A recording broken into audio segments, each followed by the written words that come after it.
Hi friends, it's story time. Today we are going to read Too Many Tamales. The author of this book is Gary Soto, and the illustrator, the person who draws the pictures, is Ed Martinez. So we have a book that is written by the author Gary Soto and is illustrated by Ed Martinez. Ed Martinez does the pictures for this book. Too Many Tamales.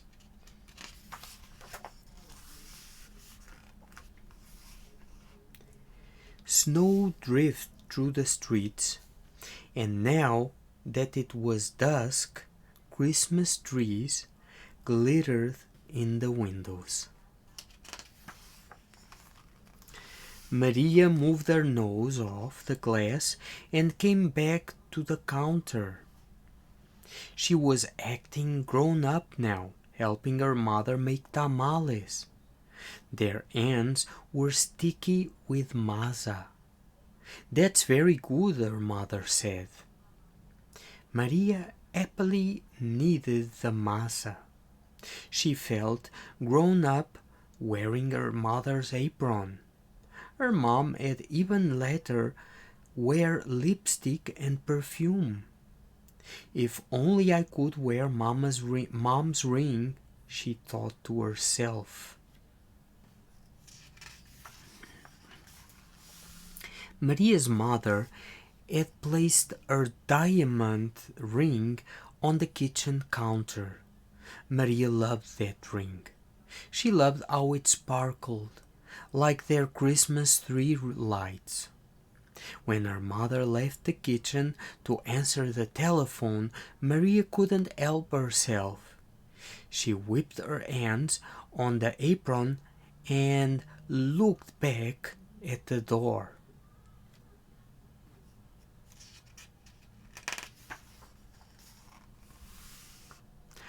"I'll wear the ring for just a minute," she said to herself. The ring sparkled on her thumb. Maria returned to kneading the masa, her hands pumping up and down. On her thumb, the ring disappeared, then reappeared in the sticky glove of Doug.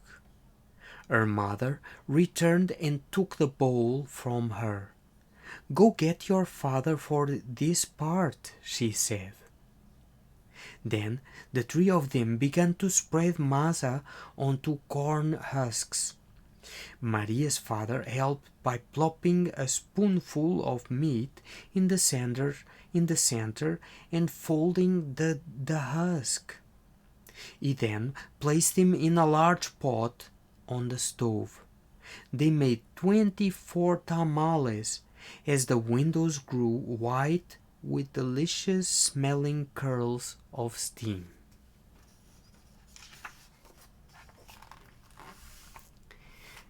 A few hours later, the family came over with armfuls of bright presents.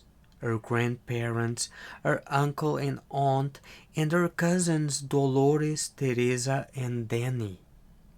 Maria kissed everyone hello. Then she grabbed Dolores by the arm and took her upstairs to play, with the other cousins tagging along after them.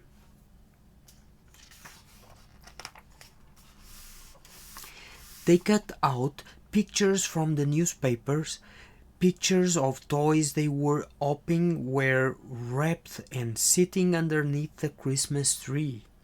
I have to repeat this sentence. They cut out pictures from the newspaper. Pictures of toys they were opening were wrapped and sitting underneath the Christmas tree.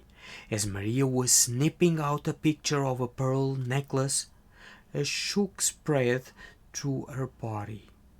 "The ring!" she screamed. Everyone stared at her. "What ring?" Dolores asked. Without answering, Maria ran to the kitchen. The steaming tamales lay piled on a platter. The ring is inside one of the tamales, she thought to herself. It must have come off when I was kneading the masa. Dolores, Teresa, and Danny skidded into the kitchen behind her. "Help me!" Maria cried. They looked at each other. Danny peeped up first. "What do you want us to do?" "Eat them," she said. "If you bite something hard, tell me."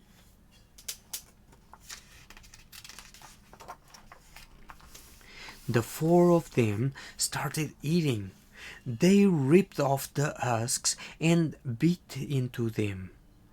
The first one was good, the second one pretty good, but by the third tamale they were tired of the taste. "Keep eating," Maria scolded. Corn husks littered the floor. Their stomachs were stretched till they hurt. But the cousins kept eating until only one tamale remained on the plate.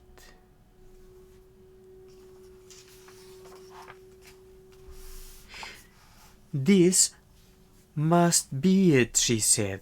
"The ring must be in that one. We'll each take a bite. You first, Danny." Danny was the youngest, so he didn't argue. He took a bite. Nothing. Dolores took a bite. Nothing. Teresa took a big bite. Still nothing. It was Maria's turn. She took a deep breath and slowly, gently bit into the last mouthful of tamale.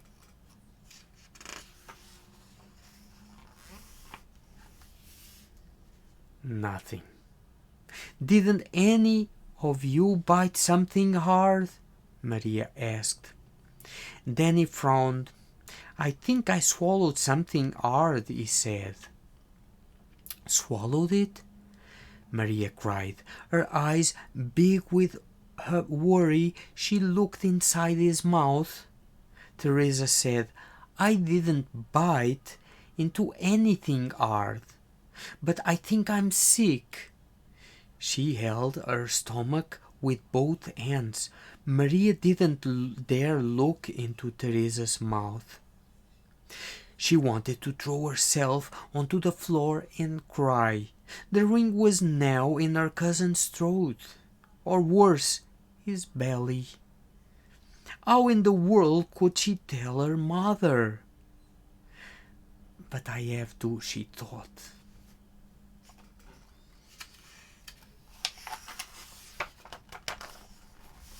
She could feel tears pressing to get out as she walked into the living room where the grown-ups sat talking.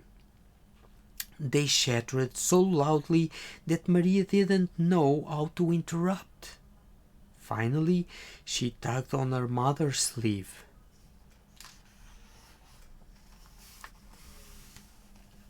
"What's the matter?" her mother asked. She took Maria's hand. "I did something wrong," Maria sobbed. "What?" her mother asked. Maria thought about the beautiful ring that was now sitting inside Danny's belly, and got ready to confess. Then she gasped. The ring was on her mother's finger, bright as ever. "The ring!" Maria nearly screamed. Maria's mother scraped off a flake of dried masa. "You were playing with it," she said, smiling gently.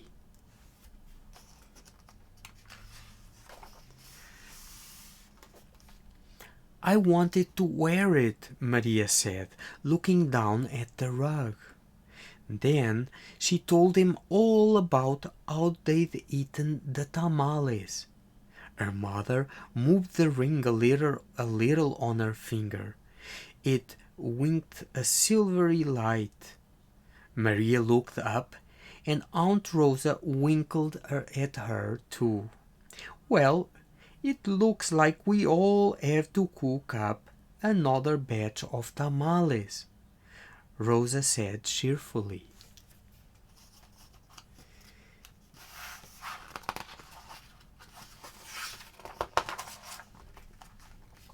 Maria held her full stomach as everyone filed into the kitchen, joking and laughing. At first she still felt like crying, as she needed a great bowl of masa next to Aunt Rosa. As she pumped her hands up and down, a leftover tear fell from her eyelashes into the bowl, and for just a second rested on her finger, sparkling like a jewel. Then Rosa nudged her with her elbow and said, "Hey, Nina, it's not so bad. Everyone knows that the second batch of tamales always tastes better than the first, right?" When Dolores, Teresa, and Danny heard that from the other side of the room, they let off a groan the size of 24 tamales.